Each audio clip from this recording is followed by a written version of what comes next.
អ៊ីស្រាអែលទទួលស្គាល់កំហុសថាខ្លួនបាញ់ច្រឡំទៅលើបុគ្គលិកអន្ត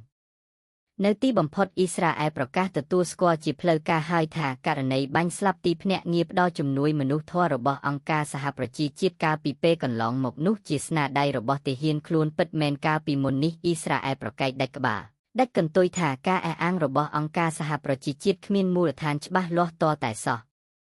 ហេតុការណ៍វាយប្រហារនោះកើតឡើងទៅលើផ្ទះសំណាក់នៅតំបន់កាហ្សាកាលពីខែមីនាយោងតាមយោធាអ៊ីស្រាអែលលទ្ធផលស៊ើបអង្កេតបង្ហាញថារថក្រោះអ៊ីស្រាអែលដែលបើកប្រតិបត្តិការសិទ្ធិនៅម្ដុំនោះបានបាញ់ទៅលើផ្ទះសំណាក់បណ្ដាលឲ្យស្លាប់ទីភ្នាក់ងារអន្តម្នាក់ឈ្មោះ Marin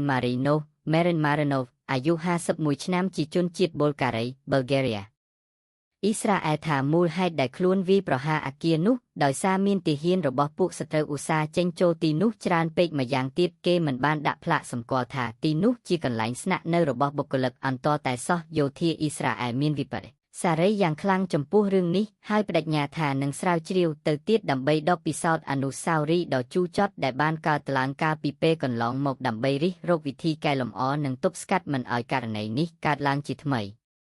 អ៊ីស្រាអែលសម្ដែងការសោកស្ដាយជាពន់ពេកនឹងចូលរួមមរណទុក្ខជាមួយក្រុមគ្រួសារជនរងគ្រោះដែលបានស្លាប់សូមរំលឹកថាកាលពីមុននេះយោធាអ៊ីស្រាអែលចេញមុខប្រកែកយកមួយឈ្នះដៃថាខ្លួនមិនបានវាយប្រហារផ្ទះសំណាក់នេះទេក្រសួងការបរទេសអ៊ីស្រាអែលរហូតដល់ទៅចោទប្រកាន់អង្គការសហប្រជាជាតិថាចេះតែនិយាយដោយគ្មានភស្តុតាង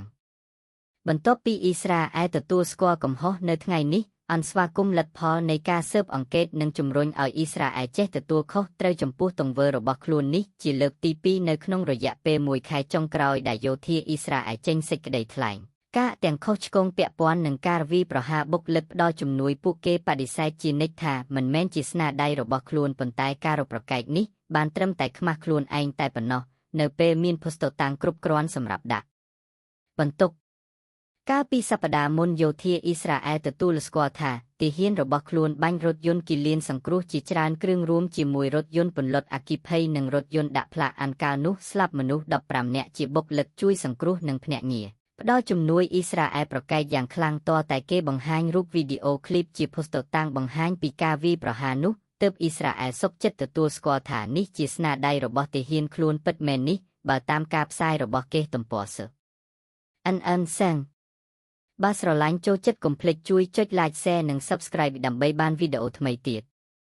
សូមអរគុណសូមជម្រាបលា